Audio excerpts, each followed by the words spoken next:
Well, welcome to this episode of the Great Outdoor Bible Adventure. My name is Craig. For the outdoor segment of this video, we're going to have some fun today chronographing some .22 ammo to see if the stated velocity on the box matches what comes out of the end of the barrel. We are going to be using a chronograph. Now, what is a chronograph? It's a little machine that measures, little device rather, that measures the velocity of the bullet once it exits your barrel. Now, we're going to be using 5 different firearms today. We're going to be using, number one, a Winchester Model 68. It's a single shot made back in the 1930s. It has a 27-inch barrel, pretty long for a .22. Then we're going to look at a Remington pump model 572 with a 21-inch barrel. And then we're going to be looking at a Winchester pump model number 270, not to be confused with the cartridge 270, probably a marketing thing. It has a 20-inch barrel. And then we are going to be looking at a Ruger 77-22 with a 20-inch barrel. And then, hopefully, my little revolver, Smith & Wesson, with a 4-inch barrel. Why? Now, the box said the velocity should be 1070, 1,070 feet per second. Let's see how it goes. All right. Shot 1, 1,009.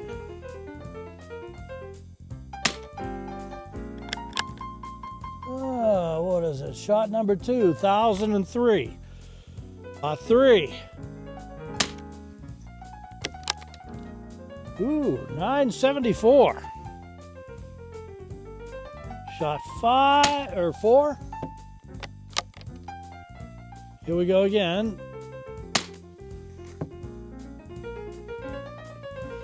All righty. Remington 572, shot 1. 1,000, shot 2. Oh, where is it here? There it is, 970. Shot 3. 987. Shot 4, 993. Shot 5, 992. So there we go. This is the Winchester Model 270. Let's see how it goes. Shot 1, 1,023. Shot 2, 990. So you can see that right on the left side there. Shot 3, 1,009. Shot 4, 1,039. How about that? Shot 5, 1,005. All right, this is the Ruger 77-22 sequence. Shot 1, 1048. Shot 2, 1052.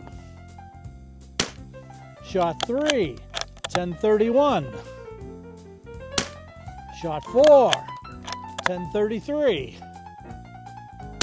Shot 5, 1038. All right, here's the results of the shooting. The box, the advertised velocity was 1,070. CCI is a good company. I'm sure they got that. I just couldn't get it with any of my rifles, and certainly not the revolver. Lowest velocity was the Remington 572 with an average velocity of 998. Extreme spread between the lowest velocity shot and the highest was 30. Standard deviation was 11.2. Next came the Winchester 68, which is with its 27-inch barrel. That's a single shot. Average velocity 1,001. Extreme spread 46, pretty high. Standard deviation of 17. After that came the Winchester Model 270, the pump. Average velocity 1013. Extreme spread, once again, pretty high, 49. Standard deviation 18.6. Highest was the Ruger 77-22 with an average velocity of 1040. That's pretty close to the 1070. Extreme spread 21, standard deviation 9.2. So that was the best all the way around. The revolver, not surprisingly, average with its little 4-inch barrel, average velocity was 847 and standard deviation of 16.2. I had a heck of a time getting the revolver to read on the chronograph. That's why I couldn't film it. So there we go.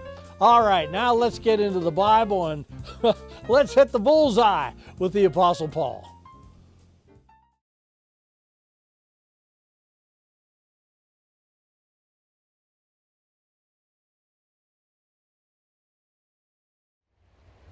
Perhaps you've heard that the Antichrist is coming. His spirit is already here, but is something holding him back? 2 Thessalonians chapter 2, verses 1 through 8. Concerning the coming of our Lord Jesus Christ and our being gathered to him, we ask you, brothers, not to become easily unsettled or alarmed by some prophecy, report, or letter supposed to have come from us, saying that the day of the Lord has already come. Don't let anyone deceive you in any way, for that day will not come until the rebellion occurs, until the man of lawlessness is revealed, the man doomed to destruction. He opposes and exalts himself over everything that is called God or is worshipped. He even sets himself up in God's temple, proclaiming himself to be God. Don't you remember that when I was with you, I told you these things? And now you know what is holding him back, so that he may be revealed at the proper time. For the secret power of lawlessness is already at work. But the one who holds it back now will continue to do so until he is taken out of the way. And then the lawless one will be revealed, whom the Lord Jesus will overthrow by the breath of his mouth and destroy by the splendor of his coming. 2 Thessalonians 2, verses 1 through 8. In that reading, we saw that before the second coming of the Lord, there would be a rebellion that would occur. And then the man of lawlessness would be revealed. Man of lawlessness. It's the Antichrist. He is without biblical law, morals, or commands. He will oppose everything that is called God. This was prophesied way back in Psalm 2, where it says this: "Why do the heathen rage, and the people imagine a vain thing? The kings of the earth set themselves against the Lord and against his anointed," that's Jesus, saying, "Let us break their bands asunder and cast away their cords from us." The bands and the cords that they're mentioning, cast those things away, are biblical commands. Forget these biblical commands. Cast them away. We want to live free. This is the man of lawlessness, the spirit of the man of lawlessness. At the same time, the Bible records there will be almost a universal hatred of the Jews and anti-Semitism. In Ezekiel chapter 38, it mentions tribes like Magog, Meshech, Tubal, Persia, and Cush, people from the north, the east, the south, all coming against Israel. And I'll tell you, after October 7th of 2023, I thought this was here.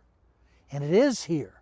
The Spirit is here. I mean, people all over the place were chanting slogans like, from the river to the sea, my people will be free, meaning the Palestinians will be free. From the river to the sea, that means the obliteration of Israel.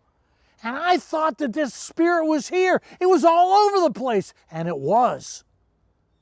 Along with Ezekiel, the prophet Jeremiah prophesied the same thing about Babylon, the forerunner, the prophetic forerunner of the Antichrist.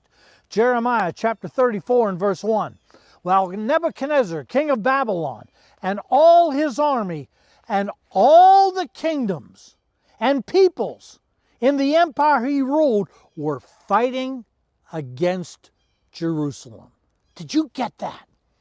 All the kingdoms, all the people in the empire he ruled, and the Antichrist will rule, they were fighting against Jerusalem. Like I said, after October 7th, 2023, it seemed like Ezekiel 38 was getting nearer. Jeremiah 34, I mean, these two Old Testament prophets that I talked about, it seemed like that Spirit was here. But then all of a sudden, Hamas is defeated. Hezbollah is almost dismantled, and Iran is humiliated. Israel bombs them, and they lose a lot of their air defense. In Syria, Bashar al-Assad is forced out. And it's almost like the Holy Spirit put the brakes on. And I thought of 2 Thessalonians 2. Let's reread it in verses 6 and 7. And now you know what is holding him back. And it's like I see this. The spirit of Antichrist, this anti-Semitic spirit is here. And yet the Holy Spirit is holding him back so that he may be revealed in the proper time. For the secret power of lawlessness is already at work, but the one who now holds it back will continue to do so until he is taken out of the way. I guess in conclusion, I'd say the spirit of the Antichrist is here now. It's all over the globe. But God, not the Antichrist, is in charge. And when the Holy Spirit puts the brakes on and holds him back, he is held back. And you can see this now. Who knows what tomorrow may bring? Saints, what a time we live in. It's time for us to look up and rejoice, for our redemption draws near. Next week, we're going to look deeper into this withholding power and what the Old Covenant said about it, because it's prophesied. But for now, that does it for this episode of the Great Outdoor Bible Adventure. God bless you all. You have a great day.